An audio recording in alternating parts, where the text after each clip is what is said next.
During a management shake-up at Disney in 2006, John Lasseter took the reins as Chief Creative Officer of Disney Animation, and the studio was jettisoned into a bright new era known as the Disney Revival, moving the company away from the critical and commercial flops to come out of their second dark age in the early 2000s. The Revival era returned Disney Animation to its glory days of the late 1980s and 1990s, and would see the studio produce a number of hugely successful and creatively spectacular movies, some of which are now regarded amongst Disney's best and most beloved animations of all time. The Revival era is most notable for its short-lived resurrection of traditional animation, as well as its technological advancement of computer animation. With the dismissal of Lasseter and the instatement of Jennifer Lee as CCO in 2018, Disney Animation is once again facing a brand new era of creative and artistic output as the Revival era comes to a close. The Disney Revival spans the entire breadth of Lasseter's creative output at Disney Animation, from 2009's Princess and the Frog through to 2018's Ralph Breaks the Internet. Though Lasseter would not be involved in the final product of Ralph 2, he spearheaded its early development and received an executive producer credit. To celebrate the release of Ralph Breaks the Internet and the past almost decade of Disney Animation, I aim to rank the entire 9-picture Disney Revival era in order of my own personal preference.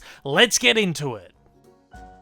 Kicking us off at number 9, Frozen. Considered one of Disney's best movies ever by many, Frozen just never really did it for me. I remember being super excited to see this when it first came out, only to be completely underwhelmed. Frozen is one of the greatest examples of a completely overhyped and overrated movie, filled with cheap humor, cringy gags, and overly irritating songs. To me, Frozen isn't a great movie, it's just plain and simply annoying. On a more positive note, however, I think the movie's animation and design is absolutely spectacular and easily some of the greatest computer animation ever put to screen. I also love how the movie breaks the traditional Disney fairy tale story mold and respect and appreciate its efforts in moving Disney animation in brave new directions. I just feel that some of the other Revival era movies did it better. It's also a shame that I just find the movie shallow and lackluster narratively at least. 8. Zootopia, or Zootropolis.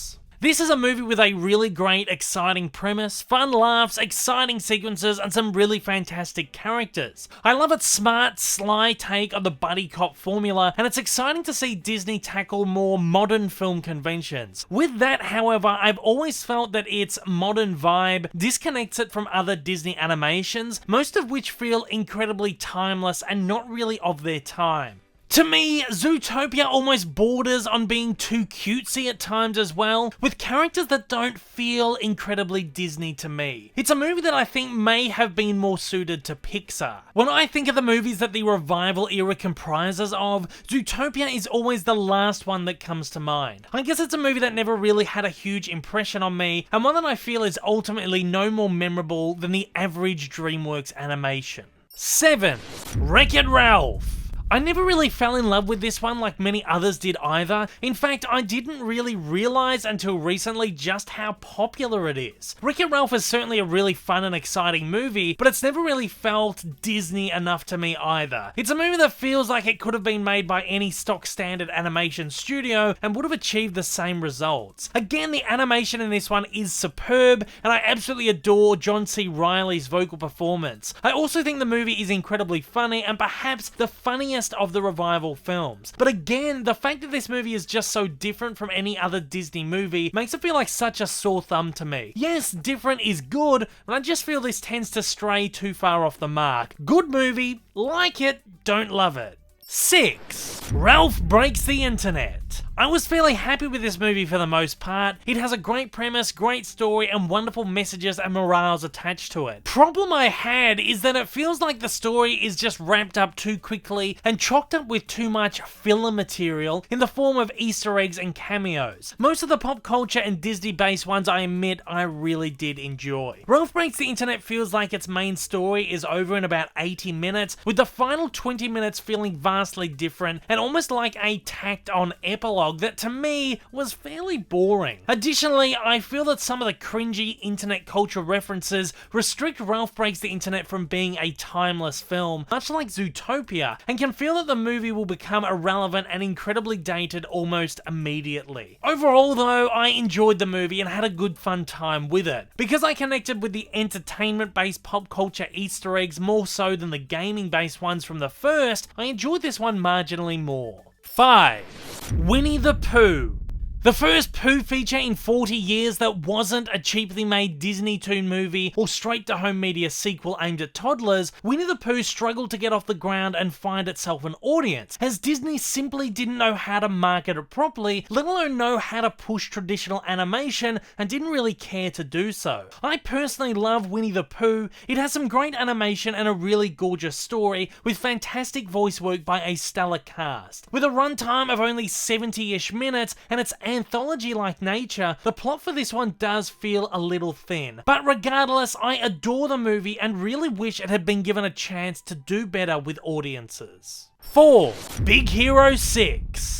Not only is Big Hero 6 a really fantastic Disney animation, but a really incredible comic book adaptation, in a way that had rarely been done before, especially for something with such an obscure source material. The movie has it all. Great characters, epic action, fun moments, a lot of humor, and even more heart. The movie's story about a group of friends and a robot teaming up to fight evil in the face of a personal tragedy captures everything a great superhero story should have: family, friends, and selflessness, but in animated form. Big Hero 6 is easily one of the most beautiful, exciting, captivating, and unique superhero movies out there, and one of the biggest surprises of the Disney revival era. 3.